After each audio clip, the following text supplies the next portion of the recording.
tip number one would be really to try and keep your computer as efficient as possible, and that includes having a free desktop. The desktop, when it's clogged up, it actually drags your computer's speed down, you know. So I always manage my desktop space. You see, there's not much on it, just an alias here, and every day or two I just, you know, clear up the whole desktop really and place everything onto my document folders or my external drive. Okay, this will ensure a much more efficient computer. That's what we need to run Ableton Live or any music software for that matter. Another important system management tip here is how much space you have on your hard drive. And I would advise 10 to 15% of free space on your hard drive at all times. This also ensures a smooth computer, and it's really important, these two first tips, okay? You need to really manage your system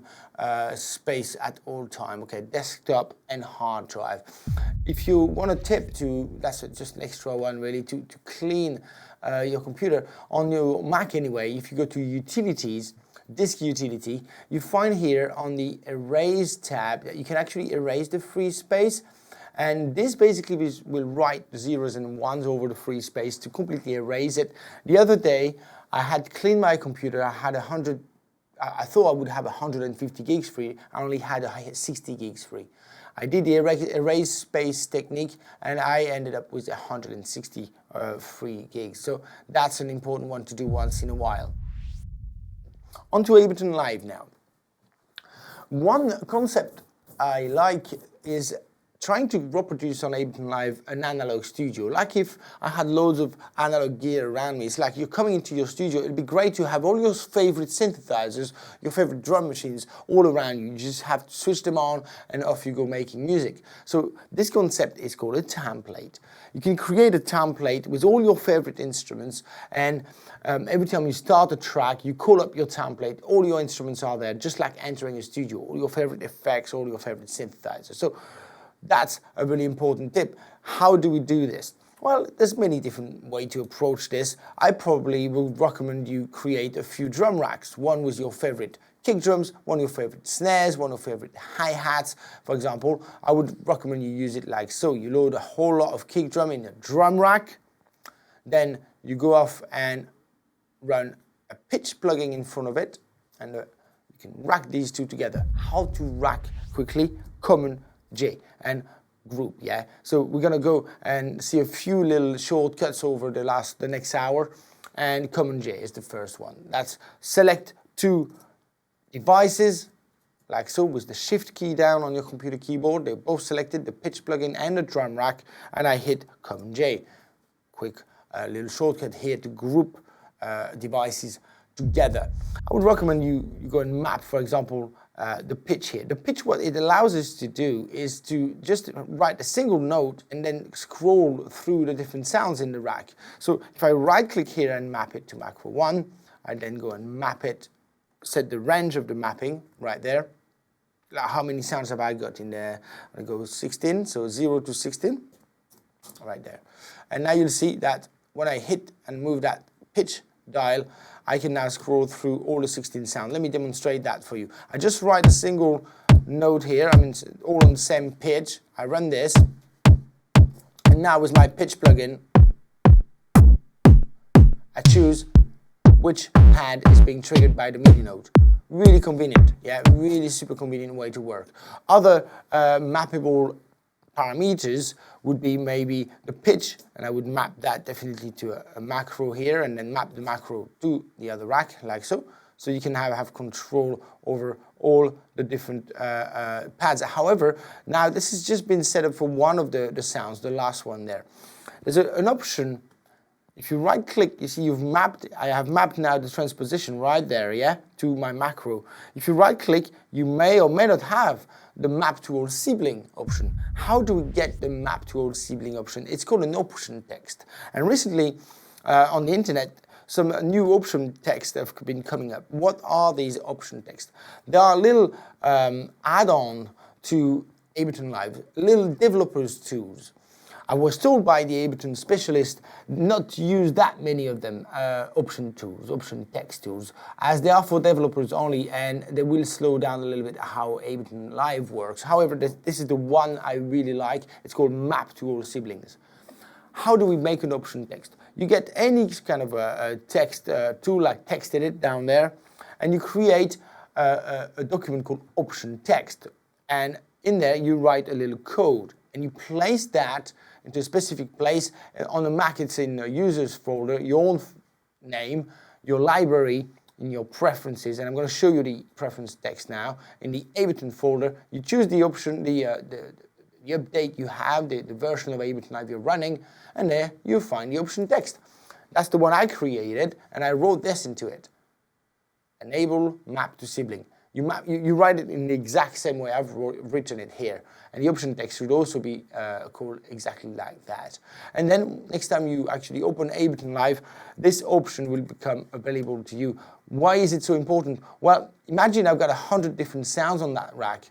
In order to map all of the transpositions on all the samplers on all the sounds in that rack, it would take me quite a long time. So if you right click and you map to all the siblings, all the sounds on that rack will get the same mapping to the same macro. Extremely useful, isn't it? That would save you loads of time, okay? You can do the same thing, I don't know, for the attack, you can do the same thing for the decay, the sustain and the release, okay? And now you could create one channel for your kick, one channel for your snares, etc., etc., etc.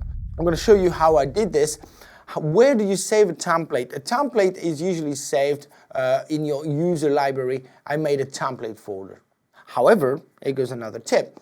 You could, if you wanted to, make your template the actual default template for Ableton Live. And you see in your preferences, in the file folder tab, you'll find a save current set as default option. If you save that, every time you open Ableton Live, your template comes up.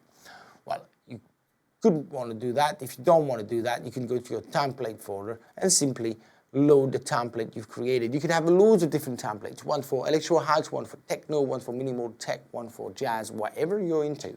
So you see, I've loaded this template now, and in there, I've got this rack for the kicks, this rack for the snares, this rack for the hats, a rack for the percussions.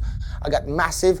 Notice, and this is another tip, massive is disabled, it's bypassed. A plugin that's bypassed doesn't drag any CPU down on your computer. So you can have as many synthesizers as you want, all your favorite presets, all your favorite sounds in there. As long as they are bypassed, they're just sitting there ready to be used. You know, that's going to speed up the workflow, basically. It's all there ready to be used. You don't have to load it. It's like entering your studio with all your favorite gear around you. That's pretty much what we're trying to replicate here. I would create a sidechain channel. What is a sidechain? It's a sound we use to actually trigger a device that is loaded on a different sound. So that sidechain is usually called, or can be called, a ghost kick. It's a sound we don't hear. It's a sound that's only there to trigger an effect. So we often do that. This is a common, very common technique. This sidechain, you see, consists in a sampler loaded with a kick drum. The kick drum is triggered on a 4/4. So I'm just going to go, depending on the music you make, obviously, but you might want a 4/4 in a lot of cases. So you see, I'm creating a 4/4 trigger for it. And then I'm going to highlight all the empty slots below the clip, right-click, and remove the stop button. That way, that clip, once it's started playing, never gets stopped by mistake, and it carries on playing in the background. However, this track is muted, you see? I don't want to hear it. I'm just using it as a trigger for usually a compression, for example. And you see, I'm triggering this, it's playing, I'm not hearing it. However, it's the perfect tool now to actually trigger a quick sidechain on the bass line, for example. So create a sidechain channel, always there to be used, ready to be used, okay? So another important tip for your template would be to create a few return channels. And there, I have loaded them with 3 different reverbs. Classically, producers would have 3 reverbs, a short one, a mid one, and a long one. Depends, the sound you're dealing with. Drums, for example, get sent into the room reverb. Vocal can be sent in the long reverb. and other sounds more into the general mid reverb, the one that doesn't really wash away all the mix. And you see these reverbs here are set at different decay time. One is at about 700 milliseconds, that's your room reverb. One mid reverb is about 120 milliseconds, and a long reverb here at around 2.70 seconds. That's a good one to have ready to go. You can now blend your sounds nicely in your reverb. Other tip about these reverbs, I almost always remove the bass from the reverb, and we're lucky because Ableton's Reverb has actually an integrated filter, an integrated sort of EQ in there, and that's the one here, yeah? There's one on the input and one on the output. I'm usually using the one on the output. However, the result is different if you use one or the other. But on the output, look, I'm almost always rolling off, removing the bass around 200, 300 hertz, depending the type of sounds I'm using. And you see, Reverb Bass kind of muddies the track. It kind of, creates a bit of a layer of mud at the bottom of your production. And so in most cases, you would want to remove all the bass below 200 hertz on your reverb, okay? It's a very important tip that. Still another tip on the reverbs. I have 3 different reverb times, and I advise you go, in fact, and stack up what we call the pre-delay on your reverb. You see here on the left-hand side, we have a pre-delay setting. The pre-delay on the reverb unit is a silence, isn't it, at the beginning of the reverb. It's the time it takes for the sound to travel over to the first wall and then reach your ears, really. Depending on the size of the room and everything, that pre-delay time will be longer or shorter. And so in production, we tend to stack up the pre-delay time, and we tend to synchronize that with the tempo of our document. So how do we do this? I'll show you. I'll go and grab my, where is it? My calculator. There it is, cool.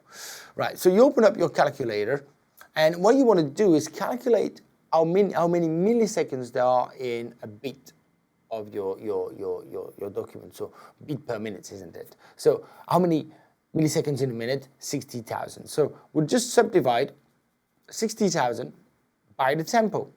So it's what is it here? So 130 is the tempo I've chosen. So let's just subdivide that by 130. Oops. Let's do this again. Divided by 130, and that gives me the amount of milliseconds in 1 bit. For 1 measure, sorry, 1 bit. Sorry, my bad. 1 bit. So now I want to actually subdivide this by 4 again. So I've got it now for the 16ths. So I subdivide this again. 115, and if I subdivide that again by 2, I've got it 32, etc., etc. So you see, every one of these numbers that I've come up with are synchronized to Ableton's tempo right there. So these are the numbers you want to use for your pre-delay time. You see the first pre-delay time is on 28.8 on my short reverb. On the mid reverb now I've got a 57.8 milliseconds. And on the last reverb, I've got 114 milliseconds. So you see, you stack up the pre-delay time, but they're all synchronized to your main tempo.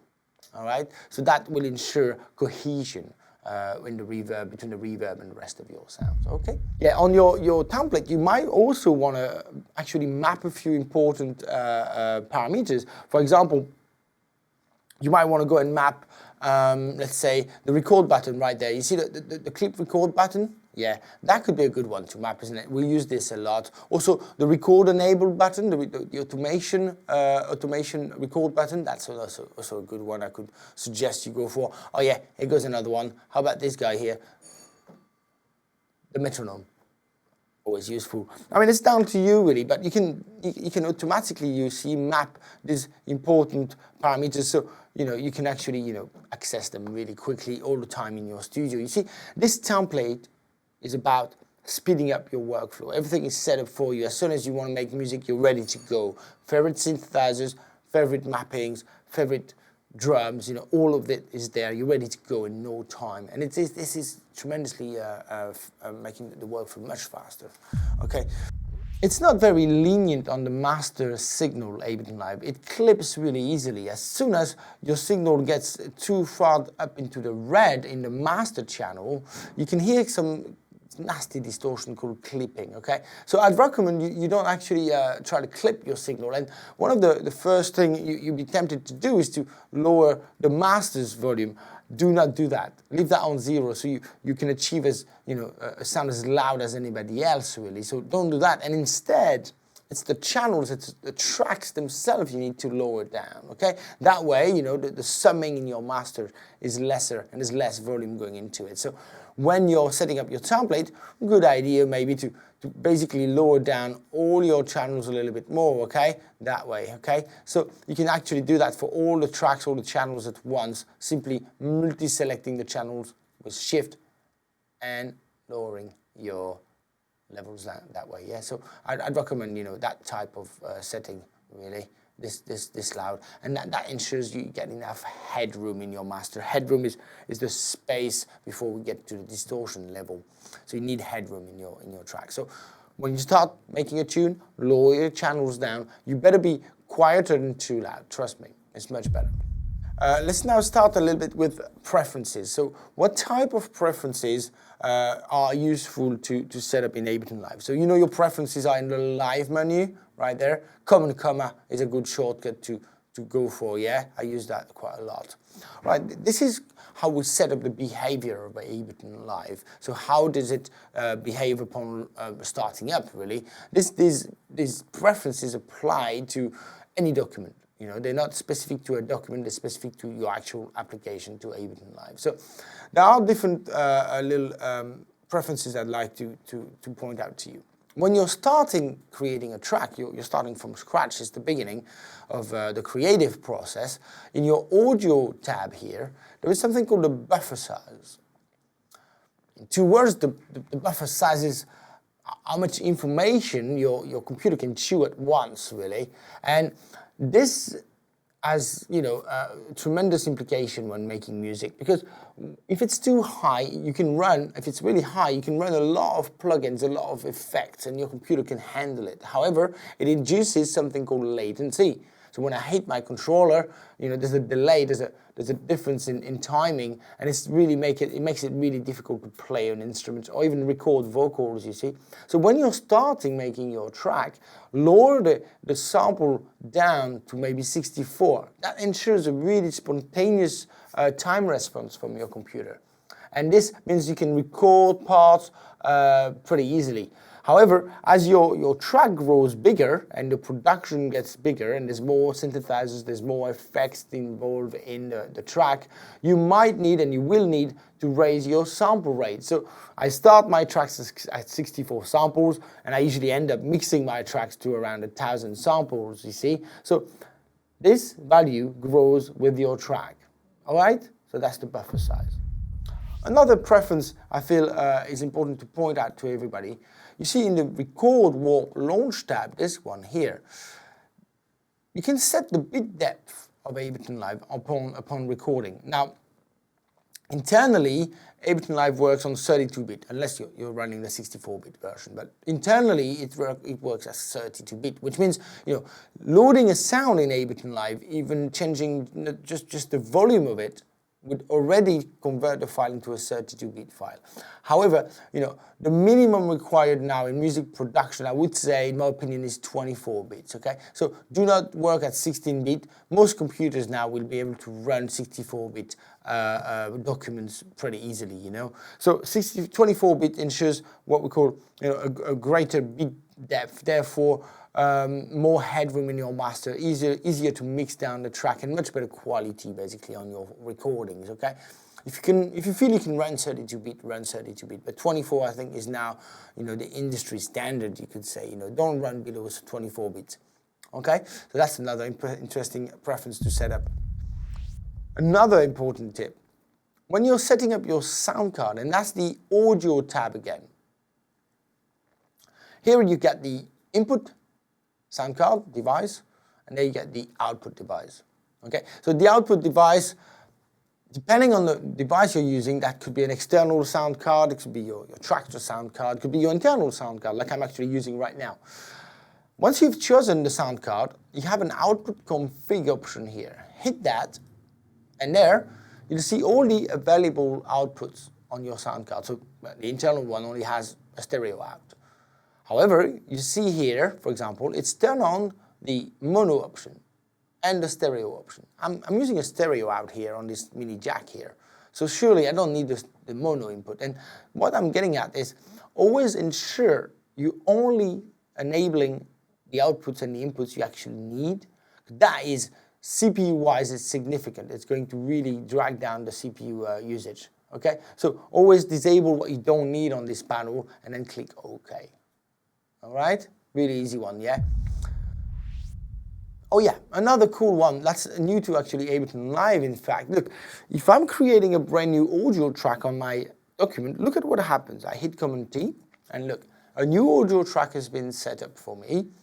If I look carefully at this audio track, look what happens. Look at the level, look at the fader's position.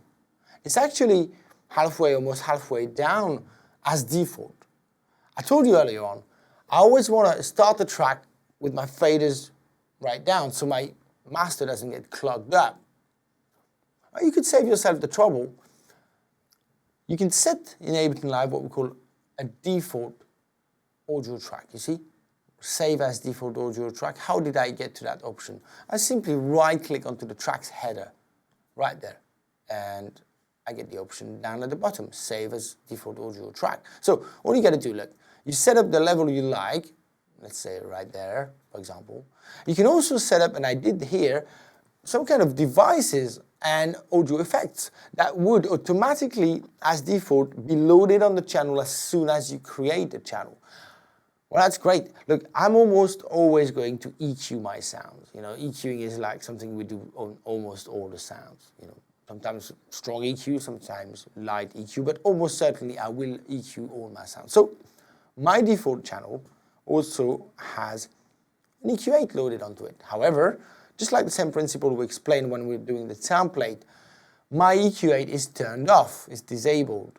Again, this will not drag any CPU away from your computer. So it loads the EQ, it's there to be used, I don't have to load it, I just have to click on it to enable it, and there it is, ready to use. So two really important options. My faders come up, come as default on a specific setting. I also get a disabled or bypassed EQ8 on every audio channel I actually load. So once you've set up the way you want that channel to come through, there you save as default, all right? And you can do this for the MIDI channel, by the way. If I load a MIDI channel, you see, I get a simpler device, a sampler, that's disabled, so no CPU usage, and that allows me to set up a specific channel level and position. Again, yeah, same principle. All right, so that's what we call save channel settings as default. Also, one little switch that's been annoying me a little bit recently, it's a new addition to Ableton Live 9, isn't it? It's the one right there called Automation Enabled. You know, that's the recording button for the automation.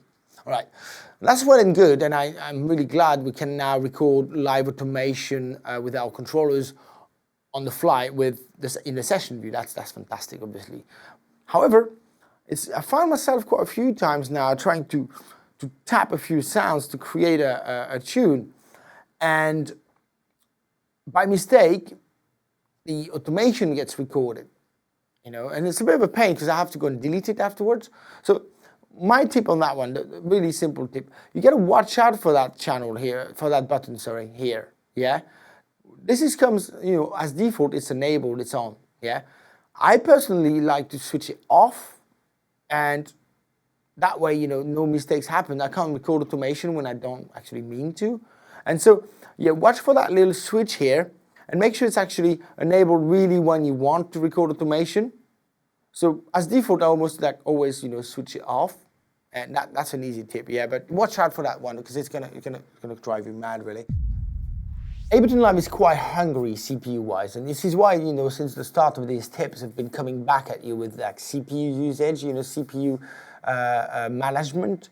And, you know, once in a while, really, mostly when your buffer size is quite low down on your preferences, it might be that, you know, the Ableton gets a bit clogged up and the sound glitches a little bit, mostly when you get at the mixing stage of the creative process, you know, when you're adding loads of effects to make it sound really fat.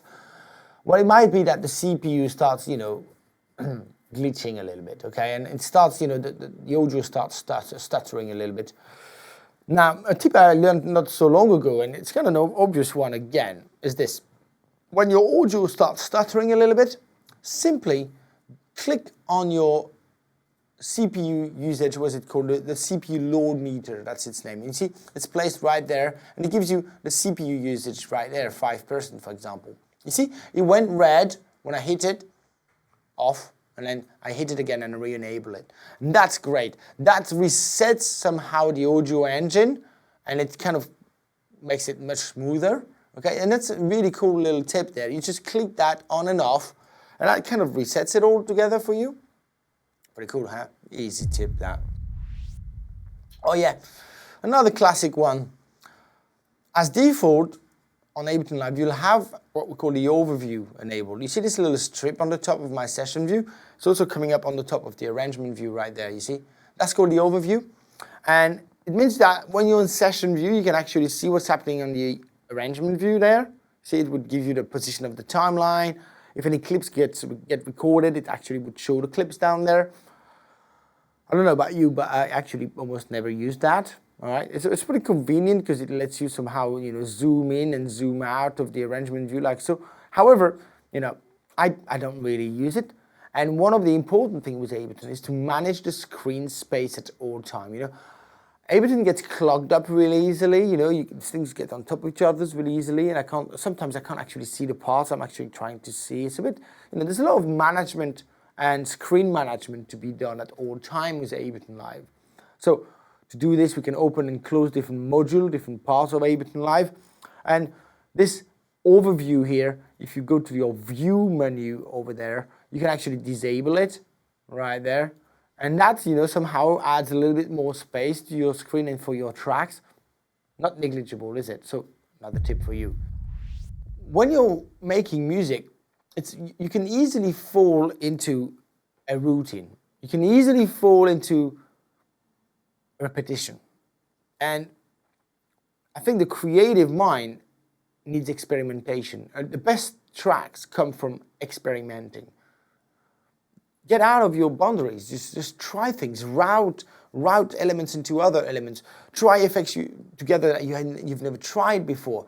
Really, you have to think out of the box all the time. That's how the creative process happens. So when you're starting a track, don't repeat the same thing you always do. Always try new things. That's, the best producers, the best musicians out there, that's what they do. You just try things. Oh, I've never tried this feature. I want to have a go at it. Oh, I've never routed a sound into another sound and then into another sound. Try to experiment with the platform.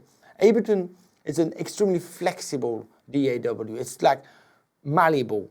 Try to route things into Ableton into a different way. This I/O section right there, this is what allows you to send a signal somewhere, listen for a signal, all this type of manipulations. Try to play with that. That's experimenting with sound. And in an analog studio, we used to plug channels into other channels, into synthesizers, into outboards, into compressors, and back into another compressor, into the channel, and then worry about feedbacking the channel to itself.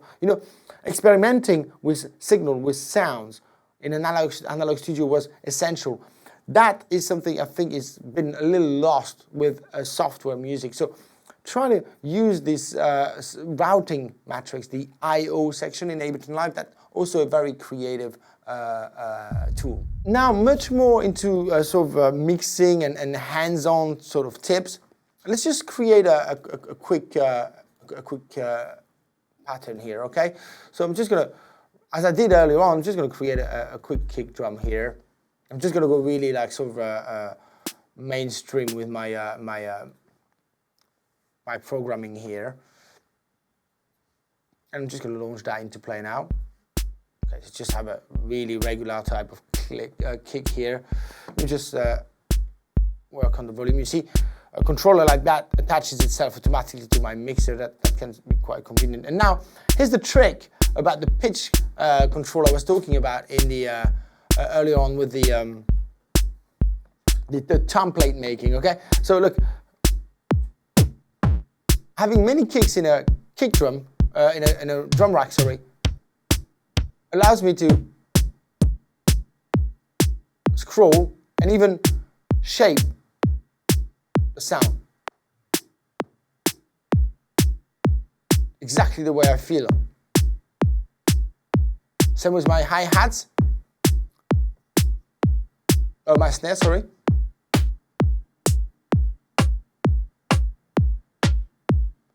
Okay, I'm gonna make it a little touch louder as well. And I can obviously craft the shape of my snare there. But I like them quite sharp, you see. See, so I can with this little template, I've got all my kicks loaded in, I got all my snares loaded in, and I can now, by the touch of a button, I can completely change the type of kick, the type of snare. This goes super quick, you see, and I load this as my template, I'm ready to go. I'm ready to make music straight away. Oh yeah, interesting, you can work with the arpeggiator in Ableton Live. So I'm going to load an arpeggiator here onto the bass note. And yeah, arpeggiators are great. I would actually often always recommend you, if you're using a scale, to always place it at the end of the MIDI chain. Yeah, so you have arpeggiator, you place the scale behind. And so arpeggiators are great. They can create different rhythms. Really interesting. Well, it's a bit too quantized if you ask me, but could be nice. Now, arpeggiators, I like them a lot, but they feel a little too static, a little bit too repetitive. So I can change the rate and start getting a bit more variations. Change the gate, longer notes. Okay, and that's well and good. However, it still feels a little static. I could write an automation for it. However, I much prefer using my controller for that. And here goes a quick tip. If you are using Arpeggiator, here goes what I think you should do. You map the important parameters to your controller. Obviously, you go and set up a better range for your control so you don't go completely AY. Here we go. And then, here goes the trick. You create a brand new MIDI track, not loaded with anything. It's just a blank MIDI track, okay? So it's just a brand new MIDI track like this one, okay? And what you do, you open your I/O section. This is opened with this button here. It's called the I/O, the ins and outs. And in there, that new channel, you tell it, you're listening to my arpeggiator. So you go MIDI from, and you listen to Massive 1. Now, this channel, if you look carefully, is receiving the MIDI information from the other channel. All you gotta do is hit record. And now, when I jam,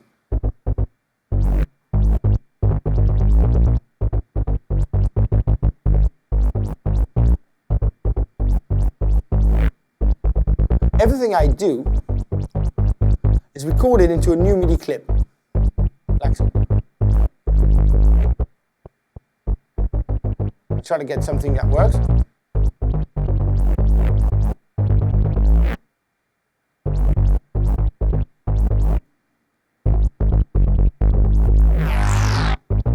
Okay, something like that. I think there was a good part here. Now, I've recorded this new part. I can actually go to the other side into the arrangement view and start editing that if I want to, and keep the best parts, put them together in a different way.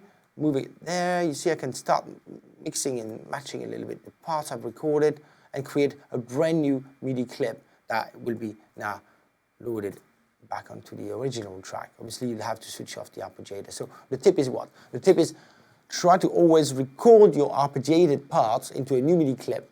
So that way you can actually start having loads of different modulations, loads of different movement on your arpeggiator, and you're now making something quite lively with something that's quite rigid to start with, okay? So that's a really good tip. This bass is okay. However, you know, it could be good to actually have a sub bass. It's good because my template has a sub bass track, always there. If I actually switch it on.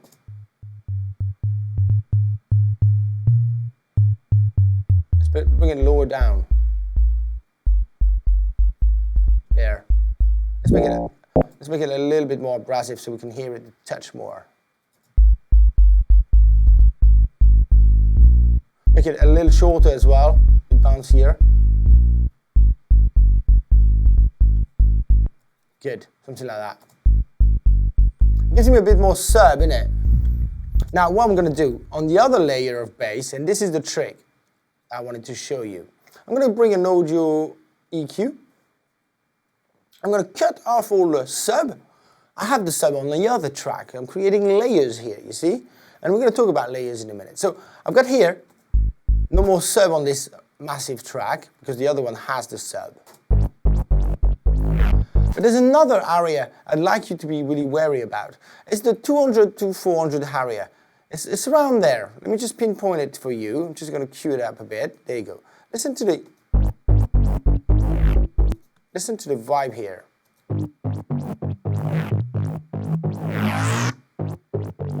Around there.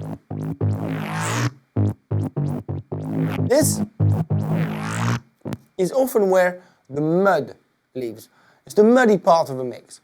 And you'll find that classically, you find boominess, mud, and it's really a really important area to watch out for. And it's often that I would recommend trying to nudge often some of these frequencies. Try to look at the ones that are slightly too muddy, mostly in the bass line, in fact. And instead, you know, if you want to bring a bit of life to your bass line, look around 300 to 500 hertz, mostly around 500 hertz. This is where, you know, the character, the presence of the bass is. Okay, and by EQing these parts out, mostly the 200 to 300 area, you'll find that you get a less muddy mix, and it's going to probably stand a little bit stronger. Yeah.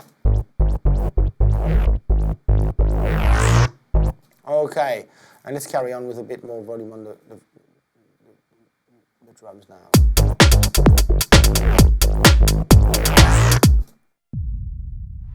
The bass. Now on the bass, I'm getting a whole lot of frequencies. I'm getting the sub, I'm getting the other bass on top of it. You can easily, and it's quite recommended to treat the bass line by separating the bass frequencies from the other frequencies in the sound. The bass, the really bassy part, you want to keep it right in the middle of the mix, really tight and compressed. While the mid sort of frequencies on the bass, you might want to make them a little wider, maybe a little reverb, whatever you fancy. I'm going to show you how to quickly create what we call a crossover rack. So I'm bringing a brand new audio effect rack. I'm going to load it with an EQ3, and the EQ3 is going to get duplicated. So I've got two chains. One chain has no bass, and one chain has no mids and tops. And now I can listen to just the bass of the bass track. Listen to this. That's the bassiest frequencies. Look, I'm going to load a utility plugin in there, and I'm going to narrow it to 0 with mono, powerful, focus, right in the middle of the mix. The top part, listen to it. That's the presence, that's the one you want to hear in the track, not just feel. This could be treated in many different ways, maybe a bit distortion. It was a bit dirty, that one, maybe not that one. Let's go for an overdrive instead, a different kind of distortion. Still quite dirty, I'm going to leave it like so. And then also, why not a little bit of reverb?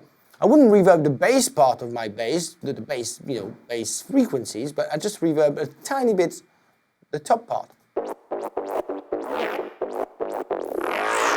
Nice. Now with the bass, I can also now level up the 2, a bit less bass in it. That's it. Great, you see? I've widened the top area of the bass. It sits much bigger in the track. Okay, so that's called a crossover rack, by the way. You can save it, okay? You just open your user library here. You call it, you drag it into your rack folder. If you haven't got one, make one, and you call that crossover rack, you know? Bosh, that's it. And that's it. It's here for you to use all the time. You don't have to redo it again. Other sounds you might want to widen with a rack. So let me show you another tip, how to create a has effect that you can reuse as well. Let me just grab the MIDI information from that track and load it onto a new massive here to create a bit of a melody here.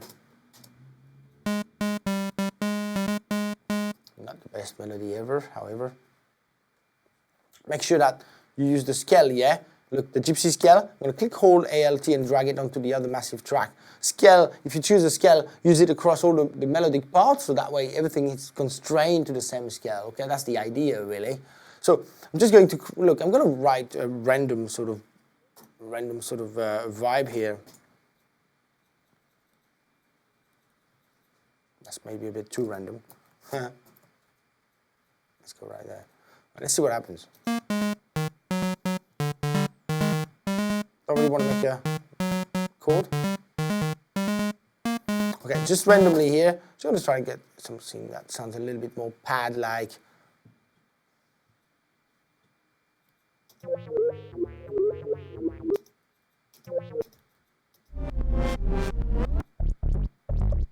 Whole bass area is there, isn't it? Quite like this one. Okay, sounds very random for now. Let's just go a little bit less random then. Just go pad-like sound, okay? And this sound,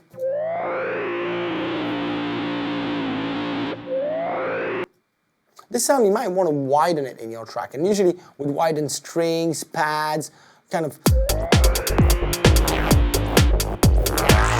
sounds that are not very dynamic. And this is called a has effect. Look, I'm going to load an audio effect rack, empty.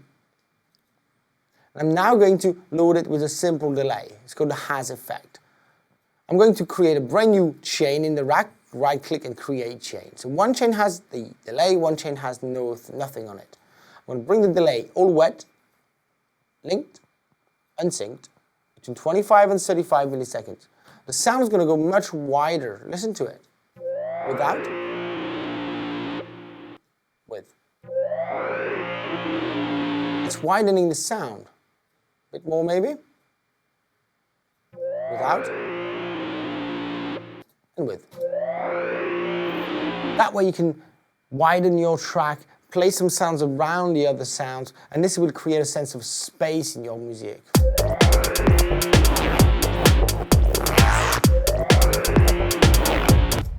Once you've crafted a sound such as this one, an important part of the creative process, and that's a very important tip, consists in freezing and flattening the sound. So, you see, as producers, no one's going to be behind you and tell you, right, that sounds perfect, stop tweaking it, that's the sound you're looking for. You need to tell yourself, right, that is exactly how I wanted the sound to be, I'm not going to tweak it anymore. You need to commit, it's called. And the best way to do this is once you've actually crafted the sound you wanted it to be, maybe a reverb here, listen to that. And let's say, right, that's exactly how I want the sound to be. I'm not going to tweak it, it's not a sound that's going to evolve, I'm not going to move anything to it while it's playing. That's a sound effect and that's exactly the way it's going to be throughout the track. Here goes a way to commit yourself. Right click onto the name of the track right there, freeze the track, and it's doing it. Once it's frozen, now it's frozen, you see all the devices are disabled. You right click again and you flatten the track. That way you're not having a MIDI file anymore, it's become an audio file. The effect devices have been removed. Not only this is super CPU efficient, because the devices are the ones that are going to slow down your computer. An audio file is really easy to run. So you've got rid of a lot of plugins that we're talking, I only had 4 or 5 plugins, but you could have many more to craft a sound. So you're getting rid of all this processing, and now you have to move forward. You have to go ahead with the next sound. You can't tweak it anymore. You've taken a decision, you move ahead. It's a really important state of mind to have when creating music, because we could tweak these dials and buttons forever without taking a decision. We need to go ahead with it, you know. We need to move to the next step. Commit, freeze, flatten. Right-click, freeze, right-click, flatten. This turns a sound into audio. And in fact, one of the most important tips of this session is how producers always go back and forth between audio and MIDI. And you see, I've just demonstrated to you how you go from MIDI to audio. Now, MIDI and audio are two different formats and have different potential. Different manipulations can be done to an audio file. For example, I could grab this sound now and completely stretch it if I wanted to. It's something I can't do with MIDI at all. So, and I'm now transforming that sound, in a different sound with my audio manipulations. Okay? Something I couldn't do with MIDI. But now I might say, well, actually, that was cool, but I now need to turn it back into, I've done everything I could do with the audio. I reversed it, I stretched it, I cut it up. That's great. However, a producer would, in order to open more doors, give you more potential, more crafting, more variations, more fun, you need sometimes to go back to MIDI. How do we do this? There's different ways to do this.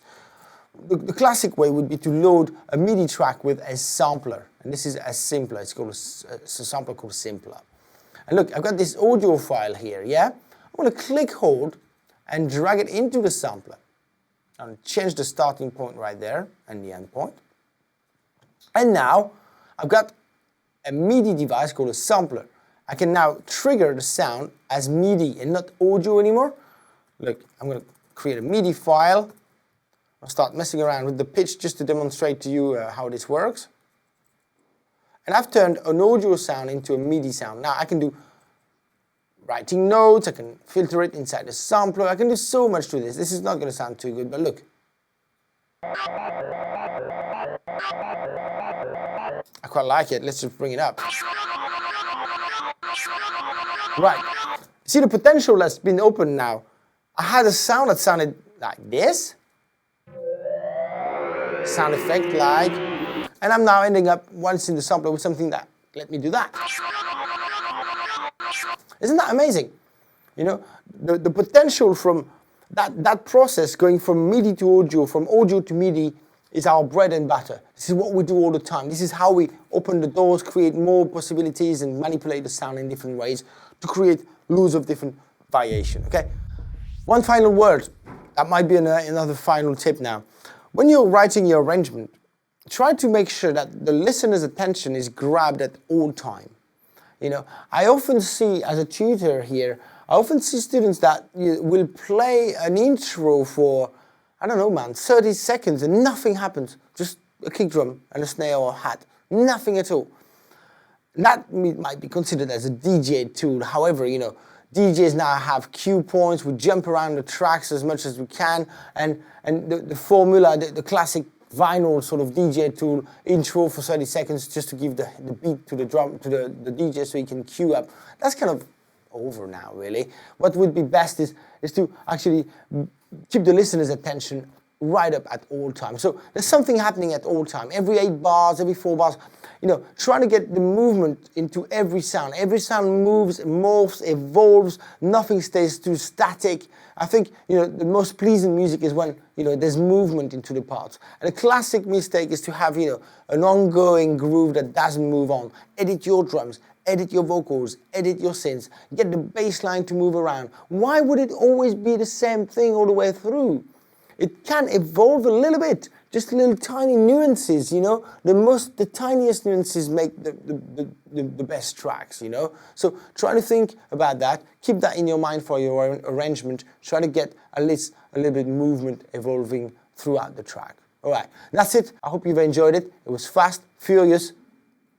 Maybe see you next time.